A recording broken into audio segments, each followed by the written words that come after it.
오늘은 우리 용인교회가 창립 118주년 기념주일로 예배를 드리고 있습니다. 교회가 창립 기념주일을 예배를 드리는 또 지키는 이유는 분명할 것입니다. 분명한 목적이 있고 분명한 이유가 있죠. 어둡고 아무것도 없었고 완고했던 이 용인 지역에, 여러분 용서하십시오, 이 시골 땅에 우리 하나님께서 용인교회를 세우셔서 우리를 먼저 구원해 주시고 나아가 이 땅의 복음의 역사를 이루게 해주신 하나님께 감사와 찬양을 올려드리는 것이 창립기념주일의 목적과 이유일 것입니다. 먼저 118년 전에 용인교회를 세우시고 흑암과 공허 같았던 이 땅 가운데 생명의 빛으로 인도해 주신 우리 에베레셀 하나님께 우리 먼저 큰 박수로서 우리 영광을 올려드리며 예배를 시작하도록 하겠습니다. 하나님 감사합니다. 또한 우리 용인교회의 일꾼이 되시고 또 같은 일원이 되셔서 이 성전에서 눈물로 무릎으로 교회를 지키시고 또 물질로서 교회를 세워가시고 때때마다 교회를 위하여 협력해 주셨던, 충성되게 봉사하시고 헌신하셨던 우리 용인교회 모든 성도님들께 여러분 깊은 감사를 올려드립니다. 여러분, 교회를 위한 우리의 이 수고와 여러분들의 헌신과 그 눈물과 그 무릎의 그 뜨거움, 세상 사람들이 몰라준다고 할지라도, 그 누군가 우리에게 잘했다 칭찬하지 않더라도 여러분 분명 우리 주님께서 기억하시고 먼 훗날 주님 앞에 섰었을 때에 오늘 우리 제자반의 헌금송처럼 마지막에 착하고 충성된 종이라 칭찬받기 원한다는 그 고백처럼 먼 훗날 주님 앞에 섰었을 때에 우리의 헌신과 수고와 눈물과 땀방울을 바라보시고 우리 하나님께서 그 칭찬과 위로를 아끼지 않을 것을 믿습니다. 하나님께서 용인교회를 비롯하여 이 땅 가운데 수많은 교회를 세우신 목적이 있죠. 그냥 세우지 않으셨습니다. 하나님은 분명한 목적과 계획을 통해 교회를 세워주셨다는 거죠. 오늘 창립주일을 맞이하여서 하나님의 말씀을 나눌 때에 하나님께서 특별히 용인교회를 세우신 목적, 정확한 이유를 다시 한번 우리가 말씀에서 발견하고, 우리가 정말 교회를 어떻게 사랑해야 하고 우리가 교회를 어떻게 만들어가야 할지, 어떻게 하면 우리 용인교회가 주님 보셨을 때 심히 좋았더라 일컬음을 받고 용인교회에 속한 모든 성도님들이 그 나라 갔었을 때, 주님 앞에 나아갔었을 때 악하고 게으른 종이 아니라 착하고 충성된 종이라 우리가 어떻게 칭찬받게 될지 함께 말씀을 나눌 때에 우리가 다시 한번 용인교회를 새로운 도약을 갖고 아름답게 만들어 갈 수 있는지 말씀을 통해 우리의 신앙과 믿음을 점검하면서 다시 한번 말씀으로 새롭게 되면서 우리의 마음을, 우리의 신앙을, 우리의 믿음을 교회를 위하여 우리가 새롭게 만들어 가는데 귀하게 결단할 수 있는 귀한 복된 말씀의 시간이 되시길 주님의 이름으로 축원합니다. 여러분, 건강한 교회는요, 좋은 교회는요, 살아있는 교회는요, 구원받는 사람이 날마다 더하는 교회가 되는 줄 믿습니다. 건강한 남녀가요, 결혼을 하면 건강한 아이를 출산하듯이 비상하고 생명력 있고 놀랍고 즐겁고 행복한 교회는 날마다 더하는 사람이 더해지는 은혜가 있다라는 말씀입니다. 저는 우리 용인교회가 이제 118주년 예배를 드리면서 120주년을 바라보고 또 200주년을 바라보면서 구원받는 사람이 날마다 더해지는 건강한 교회가 되기를 소망합니다.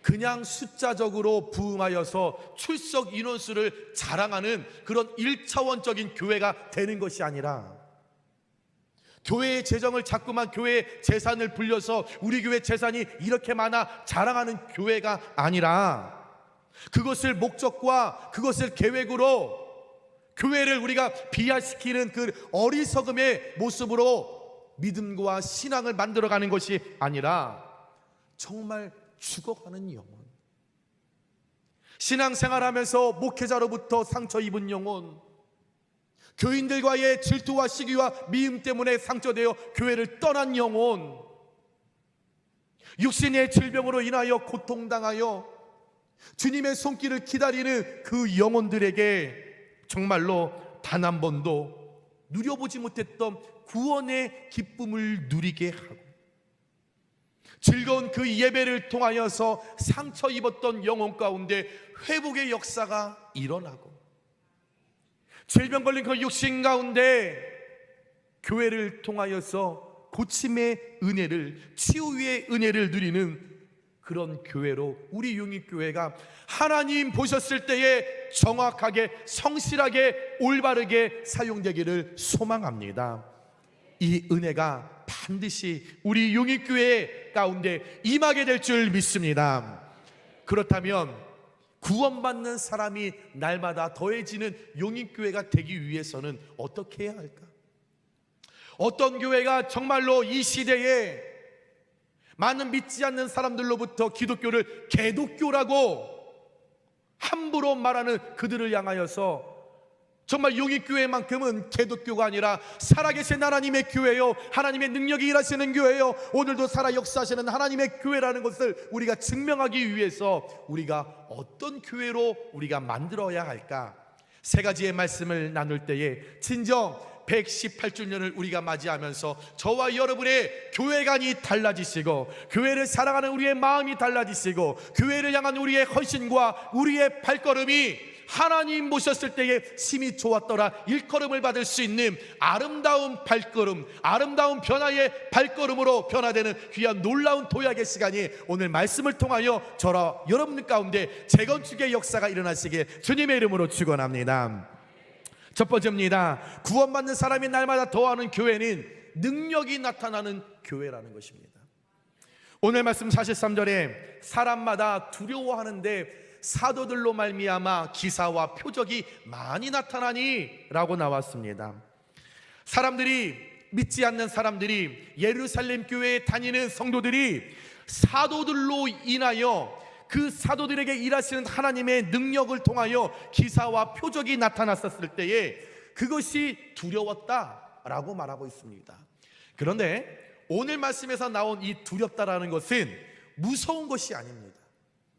한 번도 보지 못했기 때문에, 한 번도 누려보지 못했기 때문에 오늘 사도들의 그 손길을 통하여, 그들의 입술을 통하여 나타난 기적과 표정을 보았을 때에 깜짝 놀란 거예요. 젊은이들이 말하죠. 깜놀.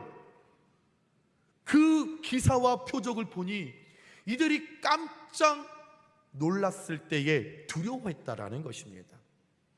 오늘 말씀에서 기사로 번역된 단어, 이 단어는 테라스입니다. 놀라운 일이라는 뜻을 갖고 있죠. 더 나아가 표적이라고 번역된 이 단어는 세메이온입니다. 초자연적인 현상을 뜻하고 있죠.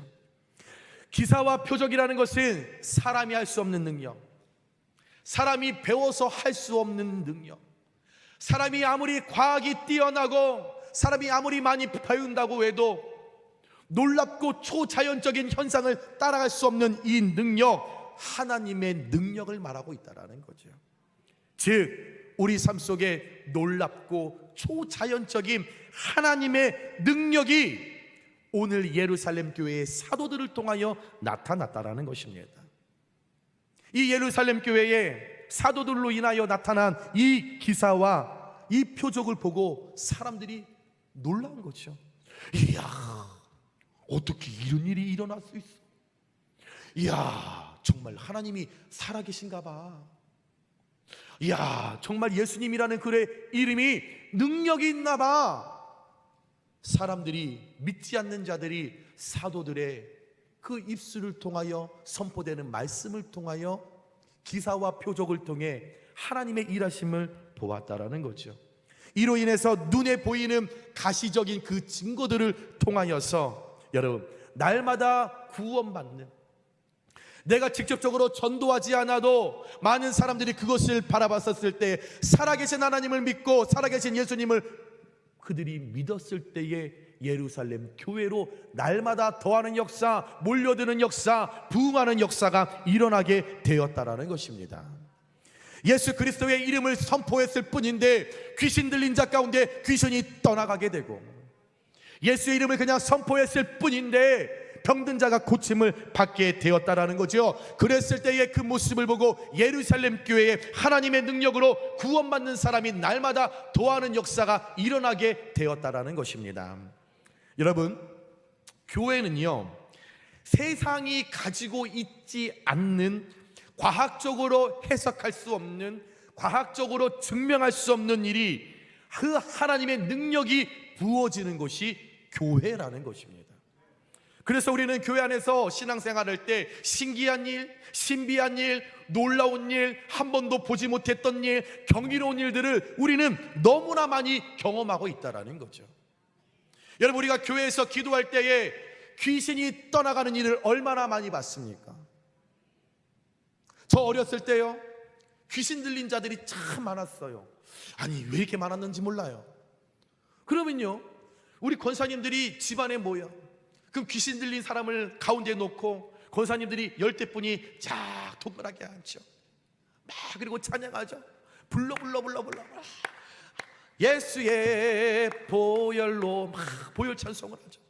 그리고 막 권사님들이 다 같이 그 귀신을 쫓아내기 위하여 같이 기도할 때에 여러분, 귀신이 떠나가는 역사가 얼마나 많이 일어났었습니까?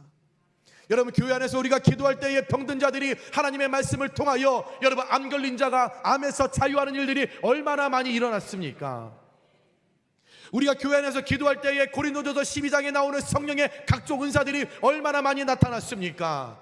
그래서 누군가는 방언을 하기도 하고, 누구는 대언도 하기도 하고, 누구는 예언도 하고, 누구 모자란 자는 지혜의 영이 부어졌을 때에 그 지혜의 영을 통하여 명철하여 하나님의 말씀을 해석하는 자로 쓰임받게 하나님께서 도와주시잖아요. 우리는 살아계신 하나님의 능력, 다시 말해 세상이 가지고 있지 않는 능력을 지닌 공동체이기 때문에 예수님의 이름으로 나가는 교회는 예수님의 능력이 반드시 나타나야 할 줄 믿습니다. 사랑하는 여러분, 기사와 표적은 하나님의 능력이 나타나는 증표입니다. 이 하나님의 능력은 유대인들이 예수님을 인정하고 믿을 수 있게 했던 중요한 증거였죠. 고린도전서 1장 22절에 유대인은 표적을 구하고 헬라인은 지혜를 찾으나라고 했던 것처럼, 유대인들은 날마다 눈에 보이는 하나님의 능력을 보기를 원했죠. 그렇기에 유대인들을 너무나 잘 아셨던 하나님께서 사도들을 통하여 날마다 기적과 표소 보여주셨을 때에, 하나님의 능력을 보여주셨을 때에 보지 않고 예수님을 믿지 못했던 유대인들이 예수님을 믿고 따르는, 예수님을 닮아가는, 복음을 듣는 역사가 일어나게 되었다라는 거죠. 만약 교회가 하나님의 능력은 고사하고 성령의 능력이 나타나지 않고 온전히 사람의 말만 많아지고 사람들이 일어나지 않고 현재가 좋사오니 나의 신앙이 여기에 머무는 것이 좋사오니 머문다라면 세상과 세상 사람들은 믿는 자들을 얕보게 될 것입니다. 예수님을 믿지 않게 될 것이죠. 복음이 있는 예수 그리스도가 머무는 그 자리에 그들이 서지 않게 될 것이죠. 왜요? 어떤 능력이 없는데. 여러분, 왜 기독교가 믿지 않는 자들로부터 계속적으로 욕을 먹고 있습니까? 왜 안티들이 생겨서 기독교를 개독교라고 여러분 이야기를 하고 있습니까? 지네들이 뭘 한다고? 함부로 어떻게 신성한 하나님의 몸된 성전에 대해서 그렇게 이야기를 합니까? 그런데 여러분들 왜 가만히 계십니까? 왜 여러분들 거룩한 분노를 갖고 계시지 않으세요? 왜 동료들과 친구들과 대화할 때 기독교를 욕하는데도 왜 왜 참고 계십니까? 왜일까요? 예수님의 능력은 우리는 믿으면서도 예수님의 능력이 내 삶에 나타날 거라는 기대조차 갖지 못하는 연약한 믿음이기 때문이죠. 여러분, 아무것도 하지 않는 교회는 아무 능력도 나타나지 않습니다. 마가복음 16장 20절에 제자들이 나가 두루 전파할세 주께서 함께 역사하사라고 나왔습니다. 교회가 주님께서 말씀하신 것을 일할 때에 머물고 있는 것이 아니라 제자들이 나가서 하나님 하셨던 그 말씀을 전파할 때 그때 주님께서 일하시는 거예요. 나는 아무것도 하지 않으면 주님은 동행하지 않으세요. 주님은 일하지 않는다라는 거죠.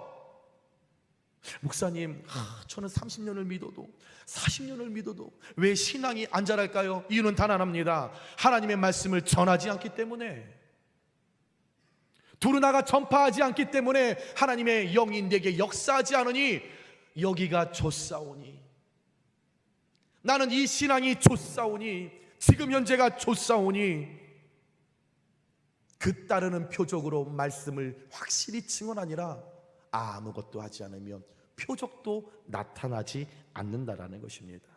여러분, 교회가 주님의 말씀하신 그 일을 감당할 때 약속하신 하나님의 능력이 나타나게 된다는 것을 믿으시면서 우리 교회가 날마다 하나님의 능력을 제한하지 말고 하나님의 일하심을 제한하지 말고 늘 갈구하고 갈망하여 하나님의 능력이 강력하게 나타남은 그런 아름다운 교회가 되어서 여러분 날마다 용일교회 가운데 날마다 더하여 채우시는 하나님을 경험하는 귀한 복된 교회 되시길 주님의 이름으로 축원합니다. 두 번째입니다. 날마다 더하여 체험을 받는 교회는 섬김을 실천하는 교회입니다. 44절에서 45절의 말씀에 믿는 사람이 다 함께 있어 모든 물건을 서로 통용하고 또 재산과 소유를 팔아 각 사람의 필요를 따라 나눠주며 라고 나왔습니다. 이 말씀에서 통용하다라고 이 번역된 단어는 코이노스입니다. 구별하지 않고 함께 쓴다는 거예요. 네 거 내 거 나누지 않는다라는 거죠. 저의 철학은 저희 사모와 함께 내 거는 내 거, 네 것도 내 거입니다. 그러나 이 통용이라는 단어는 구별하지 않는 거예요. 네 거 내 것 없다라는 거죠. 그리고 뒤에 이어서 나오는 나눠주고라는 단어는 여러분 디아메리조입니다. 쪼개서 사용한다, 쪼개 쓴다. 우리말로 하면 콩알 한쪽도 쪼개서 나눠 먹는다라는 말씀입니다.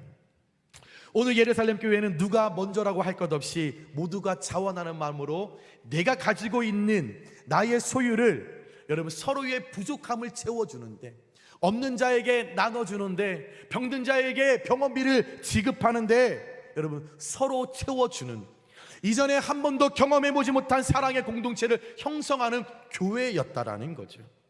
지금까지는 나의 사욕을 채우기에 바빴고, 지금까지 나의 필요를 채우기에 급급했었고, 지금까지 우리 가정만 잘 되면 되는 것이고, 나의 자녀만 잘 먹고 잘 살면 되는 것이고, 나만 좋은 자동차 타면 되는 것이고 라고 살아왔지만, 성령이 임하니 하나님의 능력이 위로부터 내게 부어지니까 그제서야 상대방의 필요가 보여졌다라는 거예요.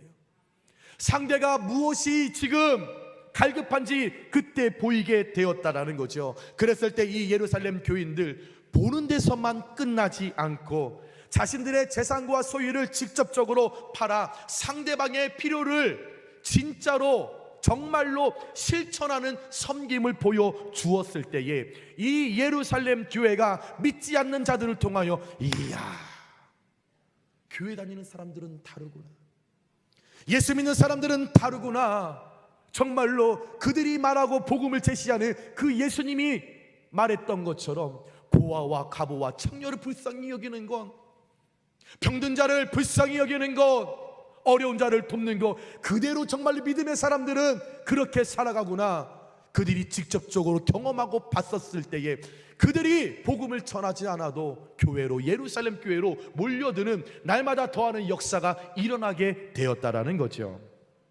사실 예루살렘 교회 성도들은 경제적으로 넉넉하거나 시간이 많아서 서로의 것을 통용하고 나누는 삶을 산 것은 아닙니다. 이 시대 1세기경이었지요.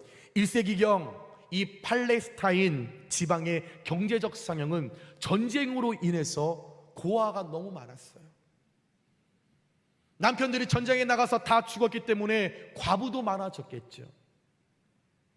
전쟁으로 폐허가 됐기 때문에 농사를 지어도 여러분 곡식을 출수할 수 없는 어려운 모든 상황에 있었다라는 거죠. 그러다 보니 마땅한 일자리가 없으니 수입이 대부분이 없었죠. 그러나 이 어려운 시기에 이제 따끈따끈하게 막 생성된 이 교회를 다니는 믿음의 사람들이 믿지 않는 사람들의 눈에 봤었을 때, 이야,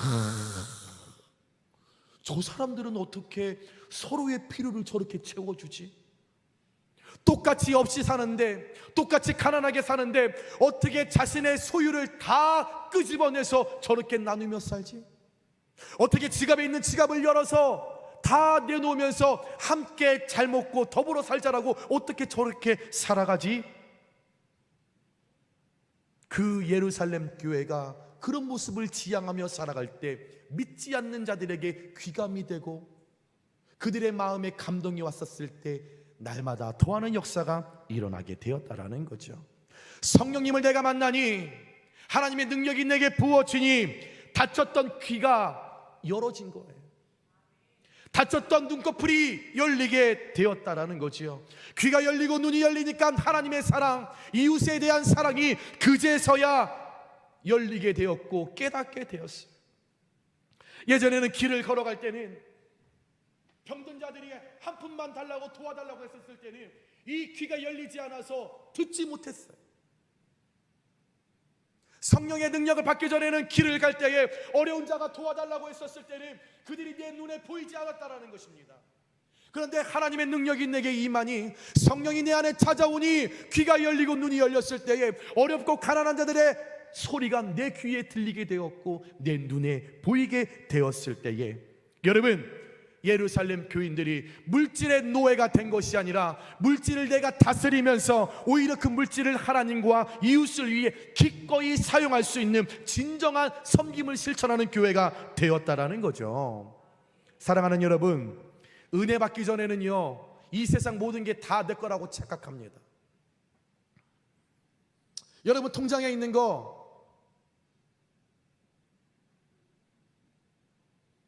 누구 거예요?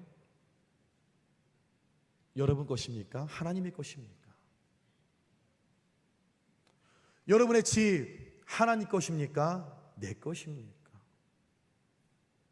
여러분, 우리가 인생을 살아오면서 우리가 열심히 모으지만 하나님의 뜻에 합당하지 않으면 하나님께서 한순간에 불어버리시면 모든 물질 한순간에 날아가는 것 많이 경험하지 않으셨습니까? 여러분, 저처럼 교만해서 건방져서 건강 자랑하다가 한순간 하나님께서 후 하시니까 아프잖아요. 하나님의 능력을 경험하지 못하니까 이 세상의 모든 것이 다 내 것이라고 착각했다라는 거죠. 그러나 받은 은혜가 내게 있다라고 하면 모든 것이 하나님의 것이라고 인정할 수 있다라는 거죠. 이런 말이 있지요. 주머니가 회개해야 진짜 회개한 것이다. 예루살렘 교회 성도들이 그렇게 살았습니다. 그러기에 서로의 것을 통용하고 나누어 주는 모습을 바라보면서 날마다 사람들이 몰려드는 더하는 교회가 되었다라는 거죠. 우리 용인교회가 예루살렘 교회를 본받아 서로의 필요를 알고 구체적으로 도움을 줄 수 있는데 쓰임받길 주님의 이름으로 축복합니다. 가치 있는 일에 모든 것을 다 걸고 헌신하고 섬길 수 있는 교회가 되기를 축복합니다. 여러분, 만약에 우리 교회 안에 누군가가 어려움을 당한다라면 여러분, 제가 부탁을 하겠죠. 성도 여러분, 이 가정에 어려움이 생겼습니다. 우리가 십시일반 우리가 모아서 그 가정에 아이를 도웁시다 라고 하면 여러분, 마음을 모아주시는 것이 실천의 섬김이에요. 그런데 아유, 뭐 누군가 하겠지 뭘, 아유, 나 아니어도 할 사람 많아, 아이고 장로님들이 뭐 다 하겠지 뭘, 그러니까 장로님 시켰으니까, 아유 뭐 목사님이 뭐 아는 사람 많으니까 뭐 목사님이 알아서 하겠지. 그 말하는 순간부터 그 사람은 아예 도울 마음이 없다라는 거예요. 여러분, 어려운 일이 생겼으면 왜 이것이 옳고 그르다 왜 먼저 따지십니까? 여러분도 자녀를 키웠으면서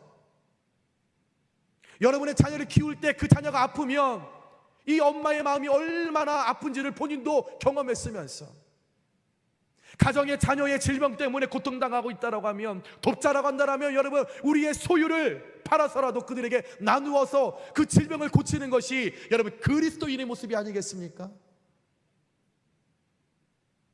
그 순간에도 찾아가서 내가 집사님 그럴 줄 알았어, 아이고, 그렇게 말하시면 여러분 그렇게 속이 뻥 뚫리십니까?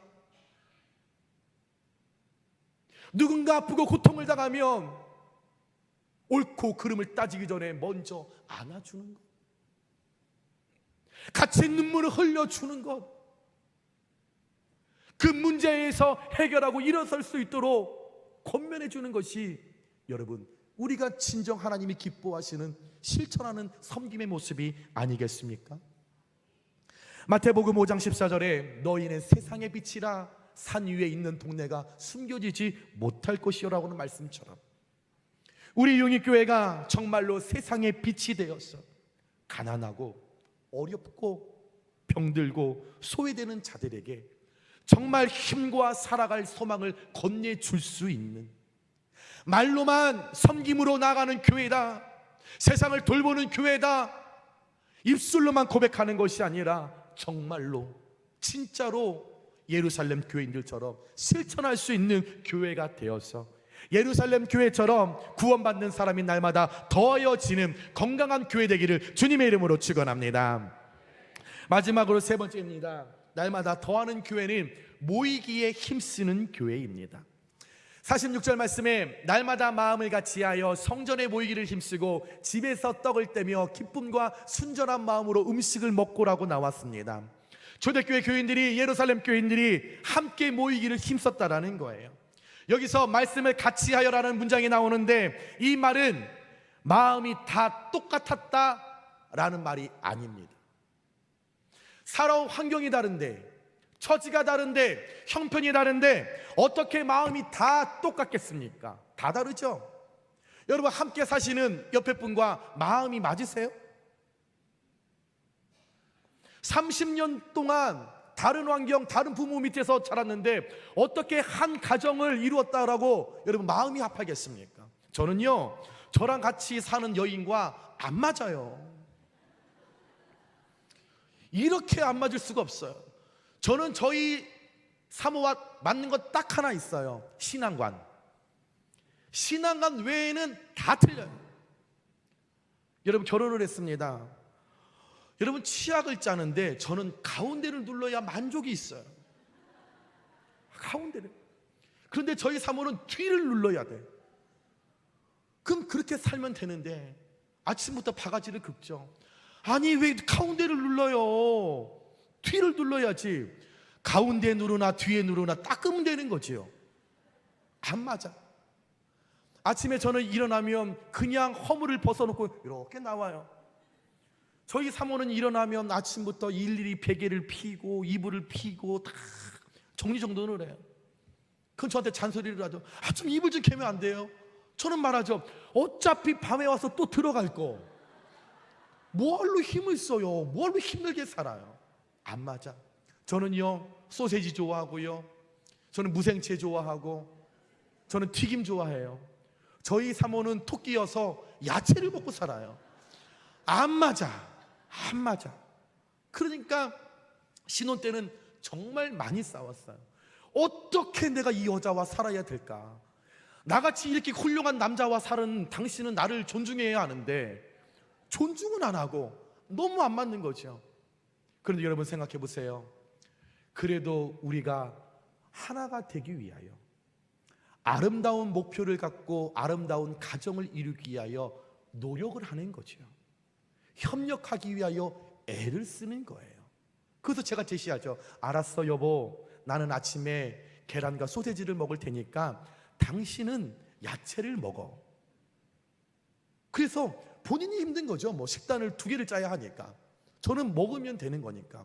그러나 그거에 대해서 서로 잔소리할 필요 없잖아요. 서로 편안하게 살아야 되잖아요. 딱 하나, 우리가 싸우지 말고 아름다운 가정을 만들기 위하여 노력하자, 협력하자. 오늘 초대교회 예루살렘 교회가 그랬다라는 것입니다. 환경이 다르고 처지가 다르고 살아온 배경이 달랐지만 그들이 한 목적을 가지고 한 계획을 가지고 그들이 마음을 모았다, 협력했다라는 거죠. 과연 초대교회 교인들이 어떤 목표와 어떤 계획에 마음을 모았을까? 그것은 딱 하나, 영적인 일이었다라는 거죠. 영적인 일, 성전에 모이기를 힘썼다라는 겁니다. 그 성전에 모여서 사도들의 가르침을 받고 하나님께 유대인들이 제사를 드리는 것처럼 이 교인들이 함께 모여서 하나님 앞에 예배 드리는 그 모습을, 그 마음을 모았다라는 거죠. 우리가 살아온 처지는 다르지만, 환경은 다르지만 하나님 앞에 예배하는 일에 우리의 마음을 모으자 노력했다라는 거예요. 협력했다라는 거죠. 또한 각 가정에 그들이 모였을 때에 떡을 떼고 기쁨을 나누면서 순전한 음식을 나눌 때에 기쁨이 있었다라는 거예요. 지금으로 말하면 구역 예배죠. 구역이 모여서 함께 떡을 떼고 기쁨을 나누고 음식을 나누었다라는 거죠. 그럴 때에 오늘 말씀 47절 마지막에 주께서 구원받는 사람을 날마다 더하게 하시니라. 힘써 모였을 때에 그들이 다 달랐지만 협력하여 하나가 되기 위하여 예배하는 데 마음을 모았을 때에 하나님께서 날마다 부흥의 불길을 허락해 주신 줄 믿으시기 바랍니다. 제가요, 어제 토요일 날 목양실에서 이렇게 설교 준비를 하고 있는데 마음이 너무 뿌듯한 거예요. 어린이부가 막 성경학교를 하느니라고 막 교회에 뛰어다니고 막 싸우고 울고 막 소리가 들려요. 막 제가 지나가는데 막 어린이부 아이들이 그러는 거예요. 은결이 아빠다. 그러면서 은결이한테, 은결아 니네 아빠 교회 왜 왔니? 옆에 있는 한 남자가 은결이 아빠는 여기 왜 왔어요? 물어보는데 당황해서 말을 못했어요. 뭐라고 얘기를 해줘야 될지, 초등학교 2, 3학년 아이들한테 뭐라고 얘기를 해야 될지, 그래서 말도 못하고 그냥 목양실로 올라왔어요. 아래서는 어린이부 아이들이 뛰놀지요. 남신도들은 이 뜨거운데 교회에 정리하고 계시죠. 여신도들은 식당에서 밥하고 계시죠. 중보기도팀은 내일 예배를 위해서 기도하고 계시죠. 교사들은 내일 예배를 위해서 모여서 예배 준비를 하고 있죠. 교회 주차장에 차가 꽉 차 있고 여기저기서 이런저런 소리가 들리는데 얼마나 만족이 일어나는지, 얼마나 기쁨인지, 이것이 정말로 건강한 교회의 모습이구나, 이것이 서로 모여서 힘쓰는 데 최선을 모습을 다하고 있구나 라고 느낄 수 있었다라는 거죠. 여러분, 건강한 교회는요, 하나님의 일로 영적인 일이 점점 많아져서 영적인 일로 바쁜 교회가 여러분 건강한 교회라는 거죠. 믿는 자들은 영적인 일에 바빠져야 합니다. 교회 일에 영적인 일로 여러분 분주해야 합니다. 이것이 살아있는 교회요, 건강하다는 증거요, 하나님 기뻐하는 교회라고 믿으시면 아멘 하시기 바랍니다. 그렇다면 영적인 일이 무엇입니까? 그것은 하나님의 일을 위하여 모이기를 힘쓰는 거예요. 어젯밤에도 8시에 보니까 2부 찬양자들이 여기 나와서 예배 때문에 2시간씩 열심히 그 밤에 잠 안 자고 연습을 하고 있더라고요. 내가 주를 위하여 어떻게 할 것인가 계속적으로 모이기에 힘쓰는 거죠. 우리 중보기도 하시는 권사님들 얼마나 귀하십니까? 1부, 2부, 3부 저 설교를 위해서, 예배를 위해서 우리 권사님들 기도하시는 거, 교회에서 중보기도가 가장 귀하거든요. 뭐 성가대, 찬양대 뭐 이런 것들은 눈에 드러나지만, 나타나지만 중보기도는 보이지 않아요. 그래서 중보기도를 안 하셔요. 그런데 얼마나 중보의 힘이 큽니까? 저는 교회 안에 가장 중요한 게 중보입니다. 중보하는 권사님들이 계시니까 여러분 그 힘으로 담대하게 말씀 선포할 수 있고, 지금 이 시간에도 중보하는 권사님들 때문에 악한 사단의 세력을 그 기도의 힘으로 물리치며 우리가 예배하는 것 아닙니까? 기도하는 일에 모이기를 힘쓰고, 하나님을 찬양하고 예배하는데 모이기를 힘쓰고, 성도들 간에 교제하는데 만나는데 모이기를 힘쓰는 것이 영적 일이라는 거죠. 여러분 얼마나 좋으세요? 옆에 있는 분들 한번 얼굴도 보세요. 얼마나 예쁘게 생기셨는지 한번 보세요. 인사하겠습니다. 아이고, 왜 이렇게 예쁘게 생기셨어요?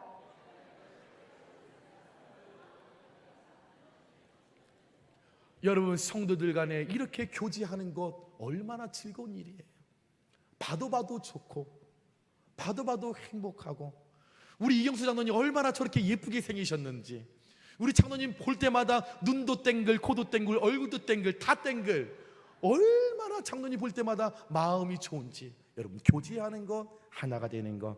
사랑하는 여러분, 히브리서 10장 25절에 모이기를 패하는 어떤 사람들의 습관과 같이 하지 말고, 말씀이 뭐라고 나왔습니까? 모이는 것을 없애라, 패하라, 줄여라. 그것 하지 말라고 말씀에 나와 있잖아요. 왜 자꾸 교회들이 코로나를 핑계를 대면서 왜 예배를 다 없앱니까? 왜 수요 예배를 없애고 금요 예배를 없애고 왜 새벽 예배까지, 주일 오후 예배까지 왜 없앱니까? 왜 구역 예배까지 다 없애는 거예요? 이 말씀, 모이기를 패하는 어떤 사람들의 습관과 같이 하지 말고 분명 하나님께서 말씀하셨는데, 오직 모이기를 싫어하는 자들에게, 하나 되는 것 싫어하는 자들에게 오직 권하여 그날이 가까움을 볼수록 더욱 그리하자, 권면하라고 말씀했는데도 불구하고 왜 여러분 교회가 모이는데 왜 시간을 줄이고 왜 모임을 줄이는 그런 안타까운 모습을 보입니까? 여러분, 용인교회가 영적인 일에 바쁘게 모이기를 주님의 이름으로 축원합니다. 어떤 분들은 저한테 그런 얘기를 하죠. 목사님, 교회에 왜 이렇게 모임이 많아요? 저는 주일 한 번 예배만으로도 만족합니다. 불평하고 원망하는 분들이 있어요. 그런데 그런 분들의 특징이 뭔지 아세요? 주일만 오세요. 교회 뭐 음식을 해도 양파 한 번을 깐 적이 없어요. 그러면서 교회 가서 밥 먹으면서 뭐 짜네, 싱겁네, 뭐 이런 얘기나 하시고, 아니 마늘 하나 까놓고 그러면 제가 괜찮아. 1년 한 번 식당에 올라가지 않아서, 헌신하지 않으면서 그런 소리 하시는 거예요. 아유, 목사님은 그냥 땀을 흘리면서 저렇게 설교를 한디야. 그냥 그럼 좀 오셔서 땀을 좀 닦아주시면 되는데.